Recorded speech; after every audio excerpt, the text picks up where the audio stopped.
नमस्कार दोस्तों, स्वागत है आपके अपने चैनल एस्ट्रो फ्लैग में। आज के वीडियो में हम जानेंगे गीता के पहले अध्याय का महत्व। गीता में भगवान श्री कृष्ण ने रणभूमि में अर्जुन को जो ज्ञान दिया था वह गीता में बताया गया है। गीता में कुल 18 अध्याय हैं और उन सभी का अपना अलग अलग महत्व है। आइए जानते हैं गीता के पहला अध्याय का महत्व क्या है। गीता के प्रथम अध्याय के पाठ का लाभ और महत्व। श्री गीता उपनिषदों का सार है। महाभारत युद्ध के समय रणभूमि में भगवान श्री कृष्ण ने अर्जुन को जो ज्ञान दिया था वह गीता में बताया गया है। गीता में ऐसी बहुत सी बातें हैं जो मनुष्य को जीवन की कई कठिनाइयों को आसान बनाती है।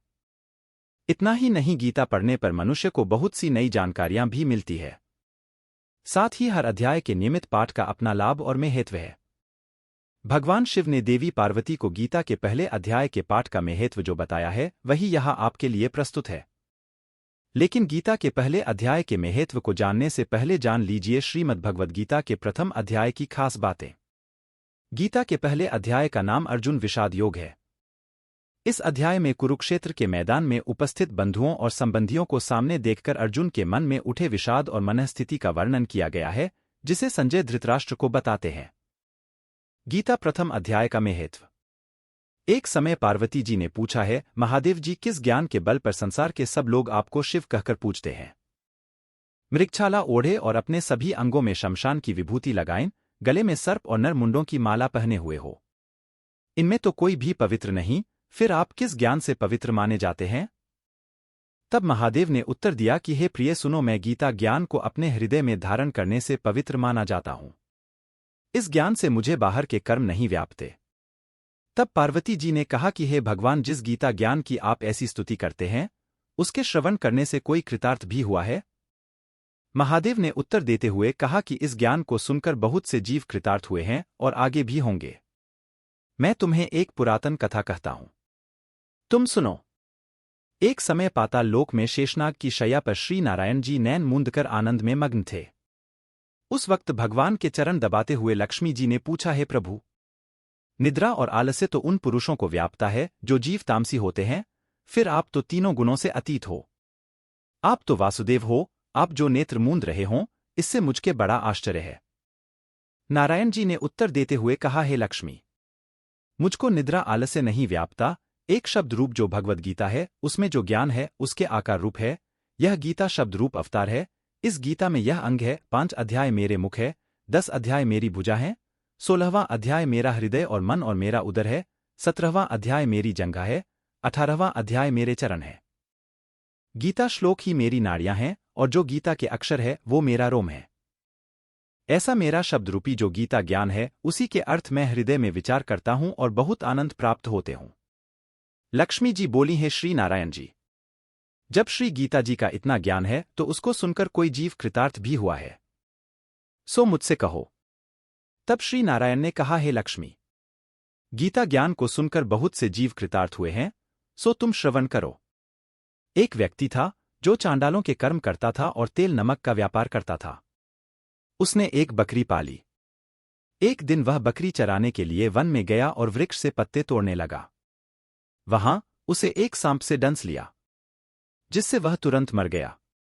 मरने के बाद उसने बहुत से नरक भोगे और फिर उसका जन्म बैल के रूप में हुआ।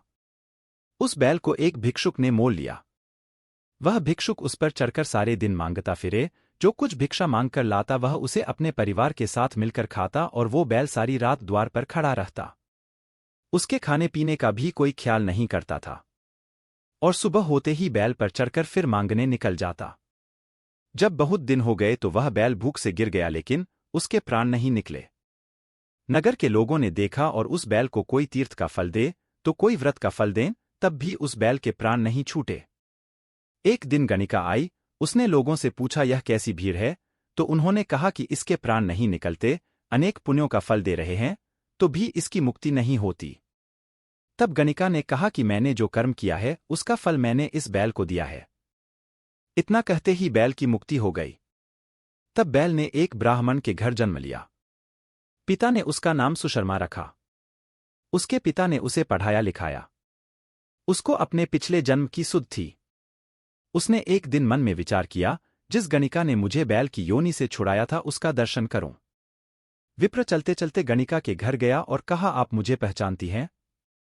गणिका ने कहा, मैं नहीं जानती, तुम कौन हो? तब उसने कहा कि मैं वही बैल हूं जिसको आपने अपने पुणे दिए थे। तब मैं बैल की योनि से छूटा था। अब मैं विप्र के घर जन्म हूं। आप अपना पुण्य बताएं? गणिका ने कहा कि मैंने अपने जाने पुण्य नहीं किया, परंतु मेरे घर एक तोता है। वह रोज सवेरे कुछ पढ़ता है। मैं उसका वाक्य सुनती हूं, उस पुण्य का फल मैंने तुम्हें दे दिया। तब विप्र ने तोते से पूछा कि तू सवेरे क्या पढ़ता है? तोते ने कहा, मैं पिछले जन्म में विप्र का पुत्र था। मेरे पिता ने मुझे गीता के पहले अध्याय का पाठ सुनाया करते थे। एक दिन मैंने गुरु से कहा कि मुझको आपने क्या पढ़ाया है? तब गुरुजी ने मुझे शाप दिया कि तू तोता बन जा। इसके बाद से मैं तोता बन गया। एक दिन बहेलिया मुझे पकड़ ले आया और एक विप्र ने मुझे मोल ले लिया। वह विप्र भी अपने पुत्र को गीता का पाठ सिखाता था। तब मैंने भी यह पाठ सीख लिया। उसी दिन विप्र के घर में चोर घुस गए। उन्हें धन तो प्राप्त नहीं हुआ, लेकिन वह मेरा पिंजरा उठा ले आए। उनकी यह गणिका मित्र थी। वह मुझे उसके पास ले आए।